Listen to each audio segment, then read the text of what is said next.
Come on, get your cockles. Je voudrais. Yeah, what's that? Les petits manger. Breakfast, is it? Deux billets. 2 tickets, s'il vous plaît. Anytime, governor. Come again. Down and out in Paris and London. The podcast. Chapter 33, then off we go. I think we're already just started this one, haven't we already? Let's push on. That B had given me lasted about 10 days. That it lasted so long was due to Paddy, who had learnt parsimony on the road and considered even one sound meal a day a wild extravagance. I'm sure you've worked that one out from the context or just from knowing it, but parsimony means frugality, being careful with money. Food, to him, had come to mean simply bread and margarine, the eternal tea and 2 slices, which will cheat hunger for an hour or 2. He taught me how to live, food, bed, tobacco and all, at the rate of ½ a crown a day. So that list there then, the asyndetic list of how to live, food, bed, tobacco, that list is then juxtaposed with the amount of money, ½ a crown a day. Do you know what? Because I was about to sort of try and guess at how much that actually is, just so we've got some sense of, because, ½ a crown, what does that even mean? What does that even mean? So I'm going to do that thing where you just type into Google exactly what you want to say. How much is ½ a crown worth now? There are some converters and things, but this might just give you the straight answer. 2 shillings and 6pence. That's not much help, is it? Okay, how much is a crown worth today?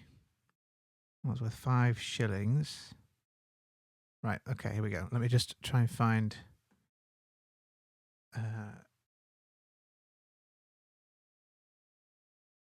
currency inflation UK. Here we go. I know this is really riveting stuff, isn't it? It's really exciting. I mean, the answer is it's not going to be very much money, is it? That's the point. Okay, so when was this? This was 1930-ish. Let's go with that, 1930. And let's go with... oh, mind you, only gives us a pound. What's a pound? So a pound... Oh, dear me. What's a pound? A pound is 21 shillings, isn't it? So, okay, here we go. So 21 shillings. 21 shillings was worth £65 today. But this isn't that. This is sort of, well, what was it? About 2 shillings, 2.5 shillings, wasn't it, I think? So if we divided that by 5, we'd get £13. That still seems quite a lot, doesn't it? 21 shillings divided by, oh no, actually it's more like 7, isn't it? Yeah, let's go with that. So it's more like, okay, roughly £9. So there we go. So yeah, I mean that's quite impressive, isn't it? I suppose if you can live a day on £9 a day, that's pretty frugal. So that gives us a sense. So there you go. We've converted that. Let's move on because that was a really dull section. I do apologise. And he managed to earn a few extra shillings by glimming in the evenings. It was a precarious job because illegal, but it brought in a little and eked out our money. So that's an anaphoric reference back to the previous chapter, which was the glossary of those words. And glimming, of course, was to... actually, what was glimming? Was it to look after cars or something? Look after... Yeah, a glimmer, one who watches vacant motor cars. Yeah, that's the job he did to raise extra shillings. One morning we tried for a job as sandwich men. We went at 5 to an alleyway behind some offices, but there was already a queue of 30 or 40 men waiting, and after 2 hours we were told that there was no work for us. We had not missed much, for sandwich men have an unenviable job. They are paid about 3 shillings a day for 10 hours' work. It is hard work, especially in windy weather, and there is no skulking, for an inspector comes round frequently to see that the men are on their beats. To add to their troubles, they are only engaged by the day or sometimes for 3 days, never weekly, so that they have to wait hours for their job every morning. The number of unemployed men who are ready to do the work makes them powerless to fight for better treatment. The job all sandwich men covet is distributing handbills, which is paid for at the same rate. When you see a man distributing handbills, you can do him a good turn by taking one, for he goes off duty when he has distributed all his bills. Meanwhile, we went on with the lodging-house life, a squalid, eventless life of crushing boredom. For days together there was nothing to do but sit in the underground kitchen, reading yesterday's newspaper, or when one could get hold of it, a back number of the Union Jack. It rained a great deal at this time, and everyone who came in steamed, so that the kitchen stank horribly. One's only excitement was the periodical tea and 2 slices. I do not know how many men are living this life in London. It must be thousands at the least. So that tea and 2 slices has become a synecdoche in itself, hasn't it? Actually, just by the very nature of this book, it's got to become bigger than the sum of its parts. The tea and 2 slices of bread with the margarine has become a synecdoche for poverty, really, something much bigger than just the actual simple meal itself. And I missed that when it first happened, but just going back up to the top of that paragraph, crushing boredom, of course, that metaphor there, crushing boredom. That's Orwell's opinion. It's a subjective opinion. As to Paddy, it was actually the best life he had known for 2 years past. His interludes from tramping, the times when he had somehow laid hands on a few shillings, had all been like this. The tramping itself had been slightly worse. Listening to his whimpering voice, he was always whimpering when he was not eating, one realized what torture unemployment must be to him. People are wrong when they think that an unemployed man only worries about losing his wages. On the contrary, an illiterate man, with the work habit in his bones, needs work even more than he needs money. An educated man can put up with enforced idleness, which is one of the worst evils of poverty, but a man like Paddy, with no means of filling up time, is as miserable out of work as a dog on the chain. That is why it is such nonsense to pretend that those who have come down in the world are to be pitied above all others. The man who really merits pity is the man who has been down from the start and faces poverty with a blank, resourceless mind. It was a dull time, and little of it stays in my mind except for talks with Bozo. Once the lodging-house was invaded by a slumming party. Paddy and I had been out, and coming back in the afternoon we heard sounds of music downstairs. We went down to find 3 gentle people, sleekly dressed, holding a religious service in our kitchen. They were a grave and reverend seigneur in a frock coat, a lady sitting at a portable harmonium, and a chinless youth toying with a crucifix. It appeared that they had marched in and started to hold the service without any kind of invitation whatever. It was a pleasure to see how the lodgers met this intrusion. They did not offer the smallest rudeness to the slummers, they just ignored them. By common consent, everyone in the kitchen, 100 men perhaps, behaved as though the slummers had not existed. There they stood, patiently singing and exhorting, and no more notice was taken of them than if they had been earwigs. The gentleman in the frock coat preached a sermon, but not a word of it was audible. It was drowned in the usual din of songs, oaths, and the clattering of pans. You'll notice there the zoomorphism of earwigs as well.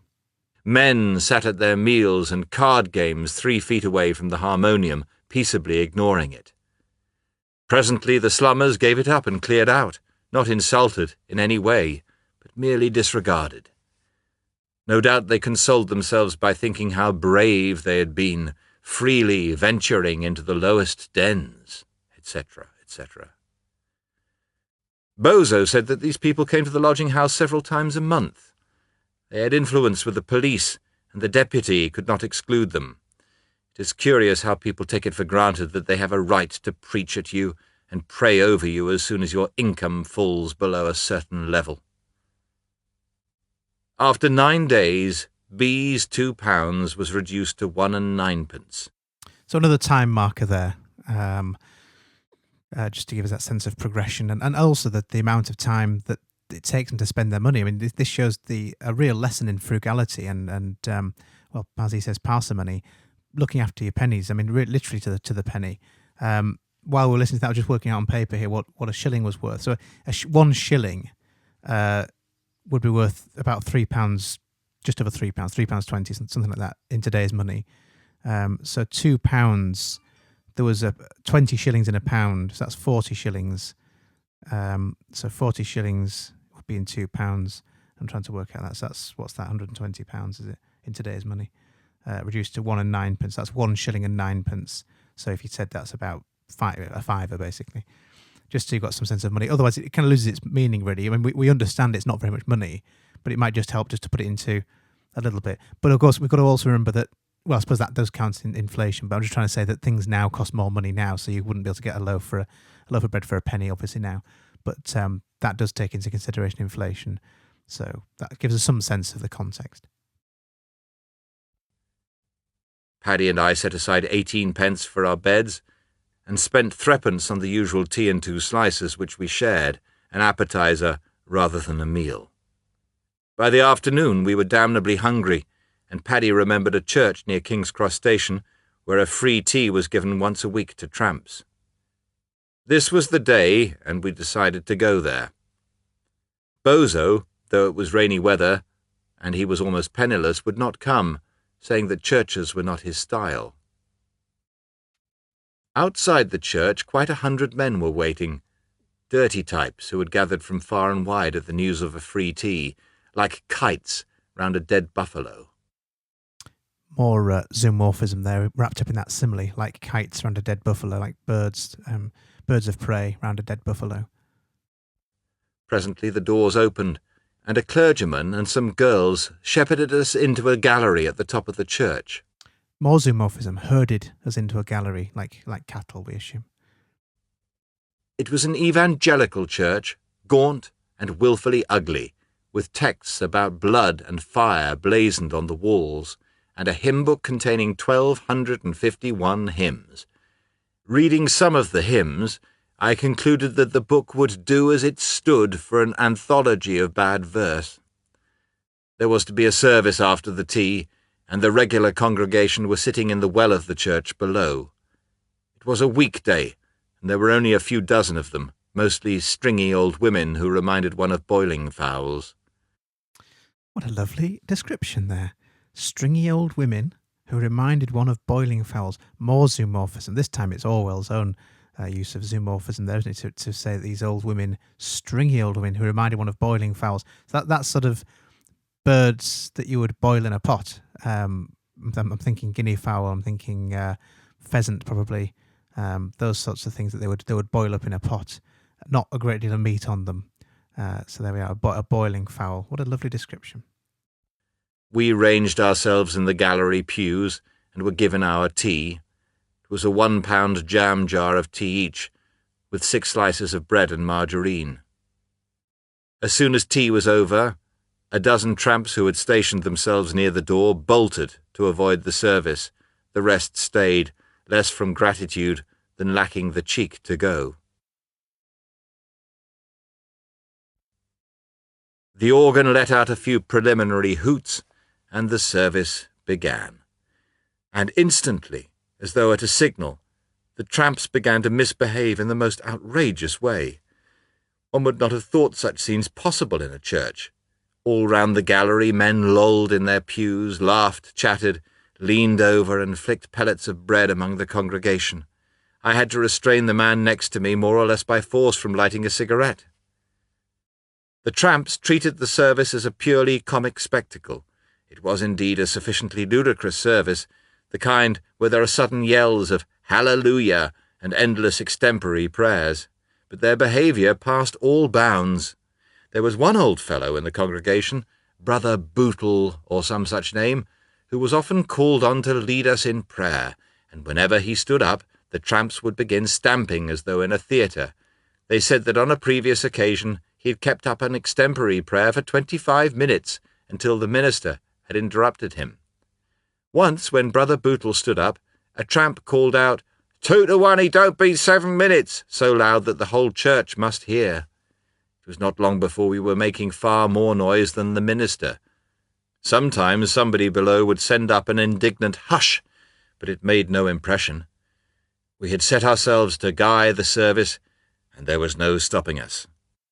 That's a verb we tend not to hear very often, to guy something. And you might have heard of guys from things like firework bonfire night when you put a guy on the bonfire. Although saying that, people don't do that now really as much, or have bonfires particularly. But Guy came from Guy Fawkes, Guy Fawkes, and the guy was the sort of thing you'd put on the bonfire, and therefore the thing that spoils the event. It's sort of the celebration, then you'd burn the effigy of Guy Fawkes. Quite hideous, really. I think tended not to happen in York because he was from York, wasn't he? So, but that's where the verb comes from. It's from Guy Fawkes to spoil something. It was a queer, rather disgusting scene. Below were the handful of simple, well-meaning people trying hard to worship, and above were the 100 men whom they had fed, deliberately making worship impossible. A ring of dirty, hairy faces grinned down from the gallery, openly jeering. What could a few women and old men do against 100 hostile tramps? They were afraid of us, and we were frankly bullying them. Isn't it interesting how he uses that plural pronoun, us and we? He sees himself as one of them. He's become one of them, and he sees himself in that same way. So, and of course, as the women and men downstairs saw him too, that he was one of the tramps, one of the hostile, and he is being hostile. He admits to bullying them. It was our revenge upon them for having humiliated us by feeding us. And that's an interesting social comment too, isn't it? A social commentary, really, that he admits clearly or implicitly, really, in that sentence. It was our revenge upon them for having humiliated us by feeding us. And what a strange relationship. He's literally biting the hand that feeds them. Well, not literally biting it, figuratively biting the hand that literally feeds them. And he's making an interesting social comment on the psychology of people, isn't it? That the people who are being given kindness to resent their benefactors because they feel humiliated. And he too feels in that position. The minister was a brave man. He thundered steadily through a long sermon on Joshua and managed almost to ignore the sniggers and chattering from above. But in the end, perhaps goaded beyond endurance, he announced loudly, "I shall address the last 5 minutes of my sermon to the unsaved sinners," having said which, he turned his face to the gallery and kept it so for 5 minutes, lest there should be any doubt about who were saved and who unsaved. But much we cared.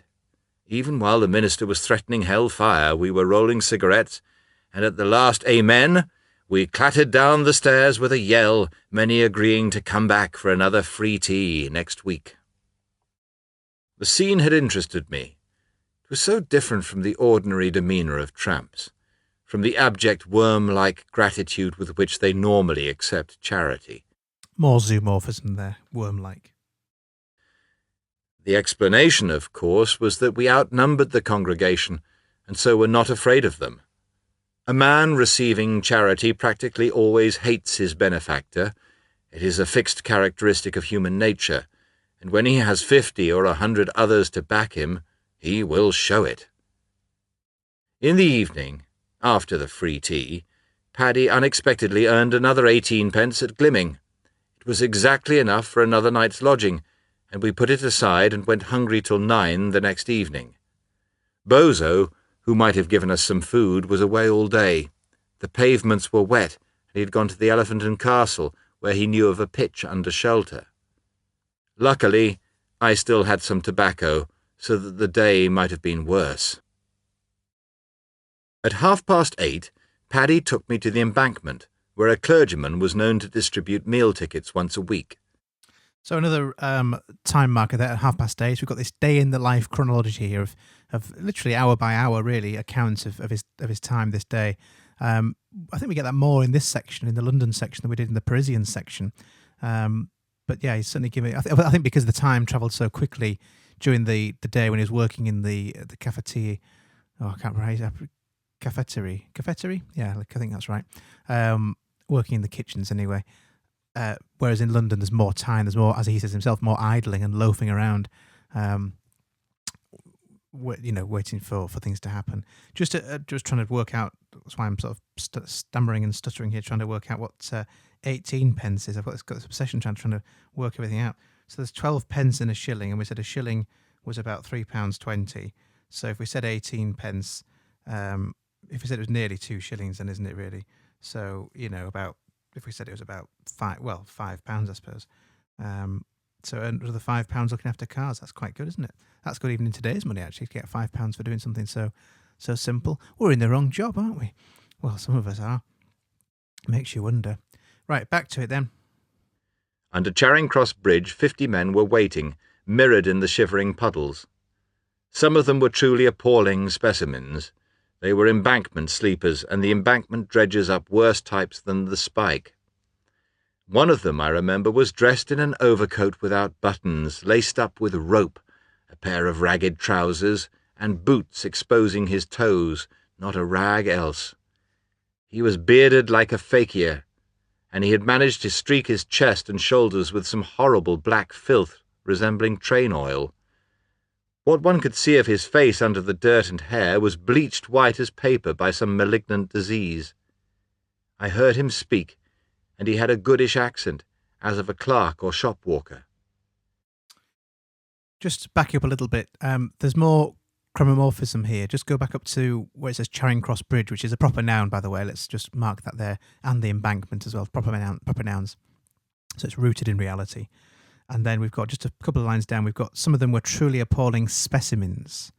So that's chromomorphism, referring to them as things, not as people. Presently the clergyman appeared, and the men ranged themselves in a queue in the order in which they had arrived. The clergyman was a nice, chubby, youngish man, and curiously enough very like Charlie, my friend in Paris. He was shy and embarrassed, and did not speak except for a brief good evening. He simply hurried down the line of men, thrusting a ticket upon each, and not waiting to be thanked. So we've got there the hendiadys of shy and embarrassed. This is the clergyman, shy and embarrassed, both functioning the same way, I would say, that one. So you've got this the hendiadys of that to describe this man. The consequence was that for once there was genuine gratitude, and everyone said that the clergyman was a good fella.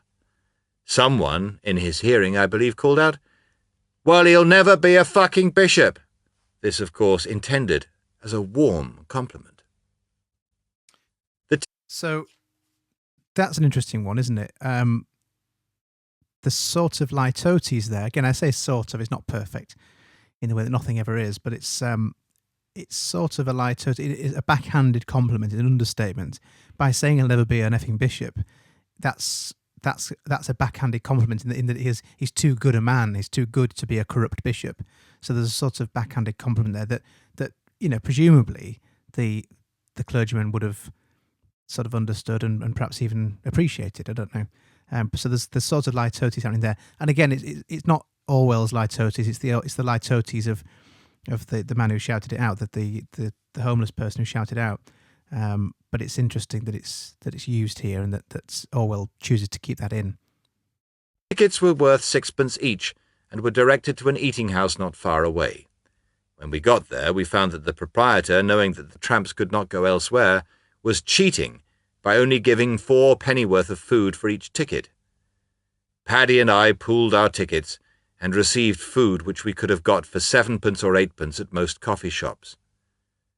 The clergyman had distributed well over £1 in tickets, so that the proprietor was evidently swindling the tramps to the tune of 7 shillings or more a week. This kind of victimization is a regular part of a tramp's life, and it will go on as long as people continue to give meal tickets instead of money. Paddy and I went back to the lodging house, and still hungry, loafed in the kitchen, making the warmth of the fire a substitute for food. At 10:30, Bozo arrived, tired out and haggard, for his mangled leg made walking an agony. He'd not earned a penny at Screeving, all the pictures under shelter being taken, and for several hours he had begged outright with one eye on the policeman. He had amassed 8pence, a penny short of his kip. It was long past the hour for paying, and he had only managed to slip indoors when the deputy was not looking. At any moment he might be caught and turned out to sleep on the embankment. Bozo took the things out of his pockets and looked them over, debating what to sell. He decided on his razor, took it round the kitchen, and in a few minutes he'd sold it for threepence, enough to pay his kip, buy a basin of tea, and leave a halfpenny over. Bozo got his basin of tea and sat down by the fire to dry his clothes. As he drank the tea, I saw that he was laughing to himself, as though at some good joke. Surprised, I asked him what he had to laugh at. "He's bloody funny," he said. "He's funny enough for Punch. What do you think I've been and done? What, sold my razor without having a shave first? Oh, all the fools."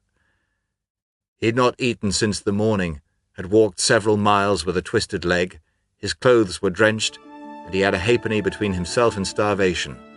With all this, he could laugh over the loss of his razor. One could not help admiring him.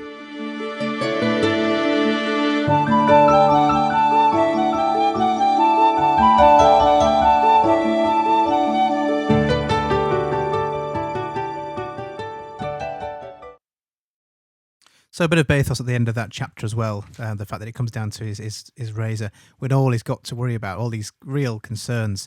A halfpenny between himself and starvation. What did we say a halfpenny was worth? No idea. 12 pence and a shilling.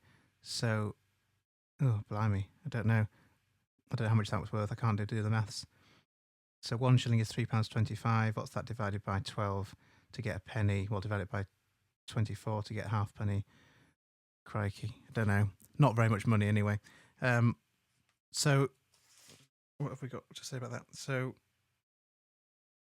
yeah, that's it really, isn't it? We're going to pick up the next time with another time marker the next morning, which of course we would do. So it's less. Yeah, I just worked it out. Halfpenny is actually less than half a penny of today's money, even with inflation. So it's very, very little. Nothing at all. I think a loaf of bread was a penny. I think in 1930. I'm trying to get a sense of it, but I think you could buy a normal loaf of bread for about a penny.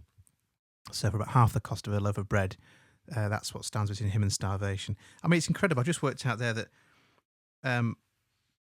it was 9 pence, wasn't it, for a night's sleep? I mean, that's kind of incredible, really. So 9 pence. If we said that there were 12 pence and a shilling was £3.25, so 3/4 of that, if we said it was about £2.50, £2.75-ish for a sleep. I mean, things have gone up in price. You literally couldn't sleep. You couldn't buy a night's sleep anywhere in a youth hostel or anywhere now for that price. So it just shows how the times have changed and how it must be even harder, I suppose, for homeless people now to try and to make not make a living, but just to live, to actually get enough to buy food with. It's incredible. Anyway, let's rejoin and reconvene in chapter 34, shall we? So I'll see you then. I'll do it straight away now, so you won't even notice the difference. You just have to listen to that stupid theme tune again. Bye for now.